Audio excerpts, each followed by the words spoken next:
Dans un tableau daté de 1500 qu'on attribue à Jérôme Bosch, on y retrouve les 7 péchés capitaux ainsi que les 4 cycles de la vie d'un homme.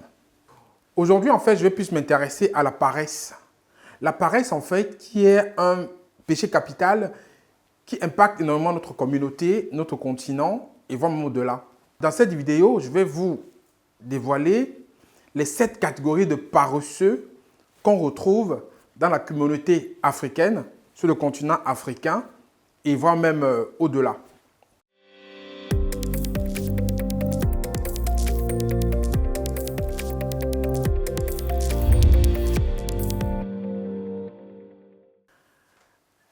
Bonjour à tous et à toutes, je suis Franck Keigné, bienvenue sur la chaîne Devenir riche en Afrique. Aujourd'hui, je vais vous parler d'un sujet qui est très important, qui est la paresse. Je vais vous dévoiler dans la vidéo les 7 catégories de paresseux qu'on retrouve sur le continent africain, dans la communauté africaine et même au-delà. Je vous invite à partager énormément cette vidéo parce qu'elle peut aider des personnes qui sont dans un sommeil profond à prendre conscience qu'il faut se réveiller et à passer à l'action. Il est écrit dans la Bible, en fait, 2 choses qui sont très importantes que j'aimerais vous rappeler. La première des choses, il est marqué que l'homme mangera la sueur de son front. Et la deuxième, c'est « aide-toi, le ciel t'aidera ». Ces 2 maximes, en fait, représentent le symbole que le travail représente dans la vie en général. On ne peut pas aspirer à être riche ou à gagner de l'argent sans travailler. Par ailleurs, la paresse est un élément en fait qui freine, un élément qui empêche tout le monde de pouvoir s'émanciper et se développer. Et les gens vont se dire, il n'y a pas l'emploi, il n'y a pas le travail. Mais non, l'emploi, il n'y a pas l'emploi parce que l'emploi, c'est quelqu'un qui vous donne l'emploi. C'est le gouvernement qui vous donne l'emploi. Mais le travail, il y en a partout. Il faut juste être motivé pour aller le faire. Et aussi, on peut être paresseux sans le savoir. Hein. Donc, je vais vous dévoiler cette catégorie. Et si vous vous retrouvez dans l'une de ces catégories, quelqu'un qui se retrouve dedans, invitez-le à se réveiller. La catégorie numéro 1 de paresseux qu'on a, ce sont les paresseux en fait qui attendent absolument un matricule de la fonction publique. Moi, j'en connais certains en Afrique, je pense que vous en connaissez aussi. C'est des personnes en fait qui passent tout le temps à faire des concours d'entrée dans la fonction publique. Pourtant, ils savent qu'à l'avance que les concours, généralement les concours en Afrique, dans certains pays, sont déjà biaisés. C'est-à-dire, avant que le concours ne soit lancé, les places sont déjà attribuées. Il reste un tout petit peu nombre de places qu'on attribue à ceux qui n'ont pas de parrain ou qui ne sont pas cooptés ou qui n'ont pas acheté leur place. Mais ces personnes-là, ces catégories de paresseux, chaque année, ils essayent, ils se préparent, ils dépensent du temps et de l'argent et ils n'arrivent pas, ils échouent, ils ne sont pas prêts et ils continuent. Ils répètent le principe des années et des années sans jamais y parvenir. Et en parallèle, parfois, ce qu'ils font aussi, c'est qu'ils vont dans les ministères faire des démarches un peu contournées pour pouvoir être recrutés dans les mairies, dans les ministères, dans les administrations publiques parce qu'ils cherchent absolument le matricule. Mais à ces personnes, je ne les en veux pas parce que le système qu'on a, éducatif qu'on a en Afrique, nous conditionne comme ça. Nous conditionne tous à être salariés ou travailler pour quelqu'un. Il ne nous conditionne pas à pouvoir créer de la valeur ou développer une activité entrepreneuriale nous-mêmes. Mais à ces personnes-là, je vous dis, il faut changer de paradigme. Changer de paradigme. Arrêtez de penser que le salut est dans l'emploi ou le salut est dans la fonction salariale ou le salut est le matricule de la fonction publique. Vous pouvez vous-même vous prendre en charge et créer votre propre travail. Les idées ne manquent pas. Ce qu'il vous faut, c'est de la motivation, de la persévérance et de l'envie. Donc à cela, je vais dire aujourd'hui, prenez un cahier et notez que dès demain, j'arrête de chercher à être employé. Je deviendrai quelqu'un qui créera des emplois pour les autres.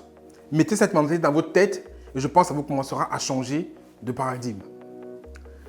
La deuxième catégorie de paresseux que je recense en fait, ce sont les paresseux en fait qui passent le temps à accuser les autres. La famille, l'État, les amis, ce n'est jamais de leur faute.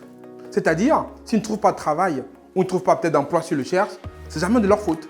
S'ils ne trouvent pas d'emploi parce que le gouvernement est corrompu, parce que le maire ne m'aime pas, parce que le député X, Y a fait... En fait, ils ont des excuses tout le temps. S'ils veulent se lancer dans leur business, ils vont toujours dire parce que peut-être c'est mon frère qui ne m'a pas aidé, ma soeur ne m'a pas aidé, mon ami qui est en Europe ne m'a pas aidé. Ils ont toujours une excuse à tout. Et comme ça, ils perdent le temps, ils ne font rien, ils ont des excuses. ils ne font rien. Et le temps passe, le temps passe, le temps passe. Chaque fois, ils trouvent des excuses pour ne rien faire. Ça, c'est une catégorie de paresseux aussi que j'ai recensée. À ceux-là aussi, arrêtez. Trouver des excuses, c'est bien. Mais un moment après, il n'y en aura plus. Vous serez au bout des excuses que vous pouvez trouver. Et les gens sur qui vous reportez vos freins, vos malheurs, ne vous croiront plus. Et vous retrouvez au carrefour tout seul. Donc à cela, je veux dire, ne pensez pas que le mal vient des autres. Le mal peut venir de vous aussi. Prenez-vous en charge. Réveillez-vous. Arrêtez de trouver des excuses. C'est peut-être vous l'excuse, c'est peut-être vous qui devez changer votre façon de voir les choses. Et trouver des excuses, ce n'est pas une solution qui aide quiconque à pouvoir avancer. Affrontez vos peurs et allez de l'avant. Et normalement, vous devrez vous en sortir. La deuxième catégorie que je vais citer aujourd'hui, c'est des paresseux qui passent le temps à lire la Bible à longueur de journée et attendent un miracle divin pour que leur vie change. À ceux-là, je veux dire, lire la Bible, c'est bien. La Bible est un livre extrêmement recommandé, que moi, personnellement, je recommande de lire parce qu'il est immense et riche d'enseignements. Mais lire la Bible en restant les bras croisés, en attendant qu'une lumière ou une force divine vienne te frapper et changer ta vie pour que tu puisses gagner de l'argent ou travailler, ça ne se fera pas, ça ne marche pas comme ça. Même Dieu lui-même est un travailleur. Dieu n'aime pas la paresse. Dieu a travaillé 6 jours pour créer le monde et s'est reposé le 7e jour. Ça veut dire que Dieu, c'est un Dieu de travail. Depuis l'origine, il travaille. Dieu n'aime pas les paresseux. Il déteste ceux qui sont dans l'oisiveté et la paresse. Donc, je vais te dire en fait, réveille-toi. Cherche un travail. Donne-toi à fond. Implique-toi. Mets-y de l'amour, mets-y du savoir-faire. Dieu va donc agir, Dieu va t'aider. Parce qu'on a dit aide-toi, le ciel t'aidera. Si tu ne t'aides pas, si aucune action de ta part n'est faite, ne pense pas que Dieu va pouvoir intervenir dans ta vie. Il faut déjà que toi, tu te prennes en main et que tu te mettes en ordre de marche. Tu te mettes dans l'action. Et là, Dieu pourra agir pour vraiment te faire réussir et te bénir abondamment. La 4e catégorie de paresseux, ce sont les paresseux en fait qui vont vers les marabouts ou dans les sectes pour avoir des portefeuilles magiques ou des calebasses qui vomissent l'argent ou autres artifices pour avoir de l'argent facile. Vous chercher de l'argent facile, c'est de la paresse. Chercher de l'argent facile, en fait, c'est parce qu'on n'aime pas le travail. Parce que normalement, on peut devenir riche en travaillant. Mais si on cherche à arriver à la richesse sans passer par le travail et passer par ces artifices qui sont tous, pour moi, des conneries, c'est de la paresse. Donc, à cela, je veux dire, en fait, posez-vous la question, à quel prix? Dans la vie, ici, tout est donnant-donnant. Vous n'aurez rien sans rien. On ne vous donnera rien sans que vous ne donnez rien en échange. Donc, réfléchissez à 2 fois avant de penser que l'argent facile, c'est ça qui va vous permettre de vous épanouir. Quand on dépense un argent qu'on a acquis par le travail, on a plus de satisfaction. On est plus fier de savoir que cet argent que je dépense, cet argent que j'offre un cadeau à mon enfant, cet argent que j'offre à ma femme pour faire à manger à mes enfants, cet argent que j'offre à mon parent, peut-être pour se faire acheter une voiture ou quoi que ce soit, c'est le fruit de mon travail. On a une réelle fierté. Donc à cela, je veux dire, la seule magie qu'on a aujourd'hui, c'est le travail. Il n'y a pas d'autre magie. Toutes les autres religions qui vous parleront d'autres solutions pour devenir riche, sans parler de travail, ce sera forcément de l'arnaque. Donc, et pareil, regardez ces personnes qui vous vendent des monts et des merveilles, qui vous vendent des miracles, qui vous vendent les chiffres du loto, qui vous vendent des situations qui vont changer votre vie en 10 jours, en 5 jours, en 15 jours, peu importe. Comment ils sont eux-mêmes? Est-ce que ces personnes, vous de regarder leur vie? Est-ce qu'ils sont heureux? Est-ce qu'ils ont de bonheur? Est-ce qu'ils sont riches? Posez-vous la question et faites votre opinion. Donc retenez ceci à cela que la seule magie, c'est le travail. Et ce n'est pas le travail que vous pourrez réussir et devenir riche. La 5e catégorie de paresseux que j'ai recensée en fait, c'est les paresseux qui vivent au crochet d'un homme ou d'une femme. Ce sont ceux-là en fait qui restent à la maison à longueur de journée. Allez, ils restent là, ils ne font rien, ils sont, je sais pas, ils sont devant la télé ou peut-être ils sont devant Internet. En fait, ils ne font rien. Ils attendent en fait que l'homme ou la femme aille à l'extérieur chercher de quoi leur donner le pain quotidien et subvenir à leurs besoins. Donc ceux-là en fait, ce sont de gros paresseux parce qu'ils dépendent de quelqu'un, forcément à fond, c'est des dépendants. Et on dit en fait, la main qui te nourrit, c'est elle qui te commande. Donc si tu es dans ces situations, pose-toi la question de ta dignité. À quel prix? À quel prix tu donnes ta dignité? Parce que le fait que quelqu'un s'occupe de toi à 100%, le fait que tu ne fasses rien à la maison, tu es assis, tu passes ton temps à ne rien faire, quelqu'un va chercher du pain quotidien pour toi, il s'occupe de toi à 100% sans que tu ne fournisses aucun effort. Ça, c'est de la paresse. C'est de la pure paresse. Mais sache que le travail, ce n'est ni les hommes ni pour les femmes, c'est pour tout le monde. Donc je t'invite en fait à te bouger, à réfléchir. Où est-ce que tu mets ta dignité? Qu'est-ce que tu penses en fait du fait que si demain, peut-être ça ne se passe pas comme tu le souhaites, tu te retrouves dans une situation assez délicate et que tu n'as rien et que tu t'en sors pas, qu'est-ce que tu vas devenir? Tu vas te retrouver à un carrefour ou à quelque part et commencer à accuser les autres et tomber dans l'autre catégorie de paresseux que j'ai parlé précédemment. Non, arrête de penser en fait que c'est en vivant proche de quelqu'un que tu vas réussir. Tu peux réussir de toi-même. Tu peux travailler. Tu peux entrer dans l'action et vraiment te développer sans grande difficulté. C'est juste une question d'envie et de motivation. La cinquième catégorie de paresseux, ce sont ceux en fait qui passent leur temps à taxer de l'argent. C'est ceux qui passent le temps à attendre l'argent qui vient de la famille, de la sœur, du frère qui est en Europe. Ils attendent un Western Union MoneyGram. Ils sont dans l'attente permanente et taxer les gens pour avoir de l'argent. Ils créent même des situations loufoques pour pouvoir avoir de l'argent. Et on ne sait même pas ce qu'ils font avec. Mais quand il faut parler de travail, il n'y a plus personne. Ils fuient, ou ils ne sont pas là, ou ils le font mal. Parce qu'ils savent toujours qu'ils sont habitués à vivre en fonction des gens à qui ils taxent de l'argent. À cette catégorie de personnes, je vais dire, taxer, ce n'est pas une option. Un moment peut vous aider, mais les gens ne peuvent pas vous aider toute votre vie. Un moment, après, ils en auront un peu marre et il y a certains qui vont certainement vous laisser en route. Si toi, tu es dans l'option où tu as quelqu'un dans cette situation-là, ce que je te conseille de faire, c'est de trouver un budget. J'ai fait des vidéos où on peut commencer des activités à très bas budget. Des activités pour 10 000 francs ou 50 000 francs.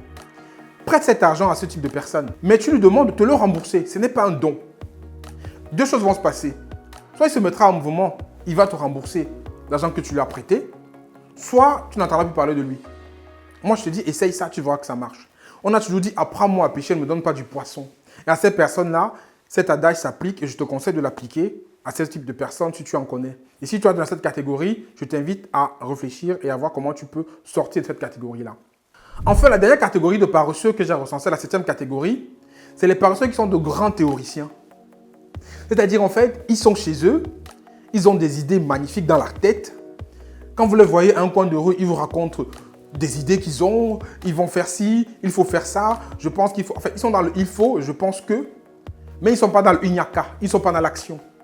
Ils vont toujours vous dire, je pense qu'il faut, on peut, mais eux-mêmes, ils ont des idées dans la tête, mais ils ne les sortent jamais pour les mettre en action. Et c'est comme ça qu'ils passent le temps toujours à théoriser, et j'aime passer dans la pratique.